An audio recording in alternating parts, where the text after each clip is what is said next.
Without parole, Jonathan De La Riva. Adrian Rivera. Zaira Seves. Lisbeth Rojo Gonzalez. All right. So introduction and key topics. So we will discuss life without parole sentences and if they are a good deterrent to criminals in general. Furthermore, we will discuss if life without parole sentences can affect crime rates.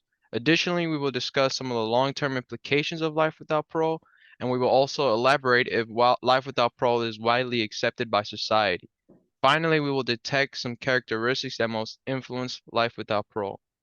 Some key topics to keep in mind include exploring the idea of life without parole as an alternative to death penalty, and understanding some common generalizations of life without parole, and finally assessing the implications and public perception of life without parole. So rise of life without parole. So across the United States, an increased number of judges have begun imposing life sentences without the possibility of parole instead of death penalty for capital offenses. Support groups for life without parole often demonstrate that incapacitation of a violent offender is a better prospect than to grant a death penalty. A majority of life without parole sentences are often given to juveniles and adults, and usually involve high-profile or violent cases like murder, human trafficking, and rape. In fact, 1 in every 35 prisoners is serving a sentence of life without parole. So interestingly, there are also measurable differences in opinion in both life without parole and death penalty support groups. For instance, they can be influenced by socioeconomic status, gender, sex, age, culture, and race. For example, life without parole support groups have a slightly higher percentage of males and are slightly older than opponent groups. Vogler 2003. Different races also have different opinions on how death penalty and life without parole sentences should work and what age it specifically affects. Yeah, so type of sentences that get life without parole, even though life without parole is a capital punishment, it has been on the rise and being given disproportionately among people of color and people under the age of 26. Someone can get life without parole for felony murder, even if they had no intention of someone dying during the crime. And this can lead to inconsistent sentences of life without parole, as now a third degree murder and a felony murder have the same consequences, even though the crimes severity are different.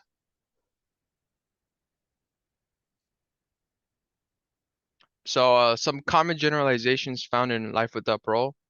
So characteristics that most influence juvenile life without parole are single parent households, drug abuse, traumatic house environments, and poverty.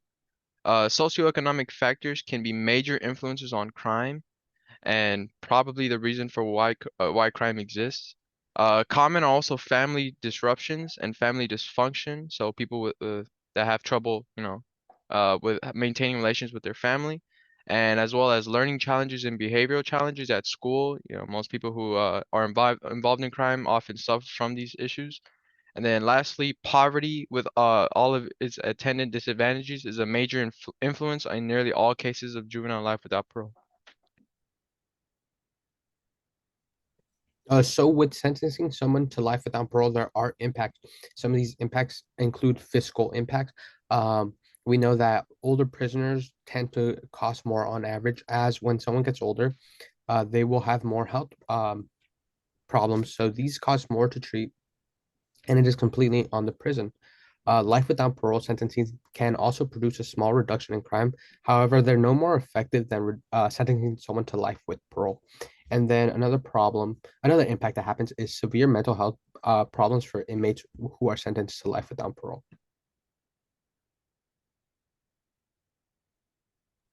So with life without parole, there are some gender and racial disparities. Black men are more likely to be sentenced to life without parole than white people.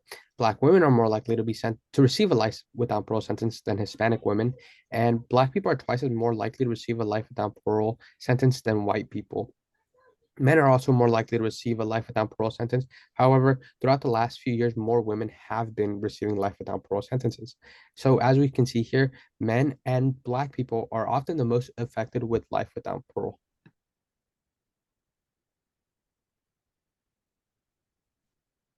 The true long-term implications of life without parole. Life without parole has had many implications on prisoners, and these implications have been negative. Life without parole sentences receive no special consideration on appeal, which limits the possibility they will be reduced or reversed. ACLU 2013. Adding on, a person sentenced to die in prison receives only one automatic appeal, not several, and is not provided any court-appointed attorneys. Lastly, life without parole has had many negative impacts. Prisoners are basically being kept in prisons just to lead up to their death.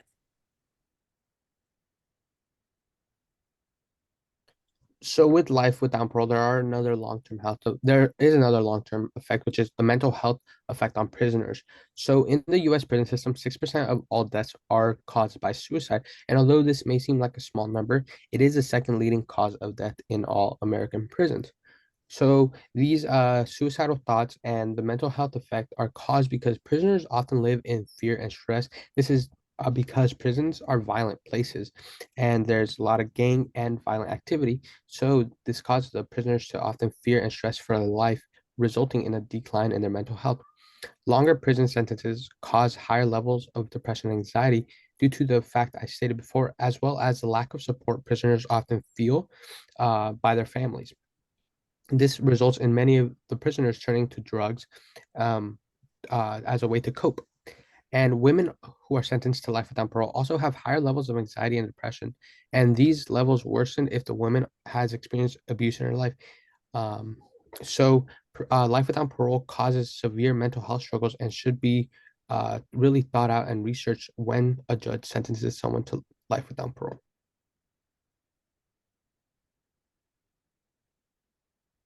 Yeah. Let's talk about earlier, like the cost without the parole, like with inmates being in prison for long periods of time, like as they get older, they're getting like mental and physical problems.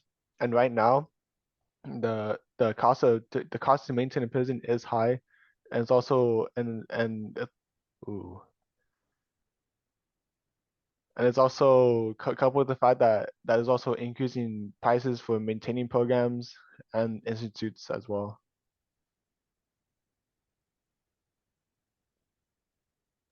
Society's opinion on life without parole. Surprisingly, society has always been asked what the best punishment was for prisoners who committed a serious crime.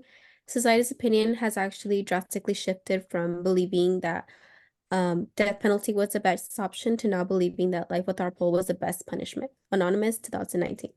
All key subgroups show increased preference for life imprisonment. This includes increase of 19 points among Democrats, 16 points among independents, and 10 points among Republicans.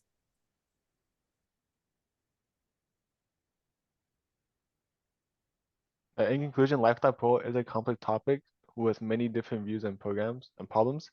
And though it is a severe punishment, it doesn't seem to deter crime, especially among drunk crimes. There's also a disparity of life without parole sentences among race, sex, and age, and a life without parole sentence also tends to be cheaper compared to a death sentence, while giving more closure to victims and protecting wrongfully convicted inmates from death.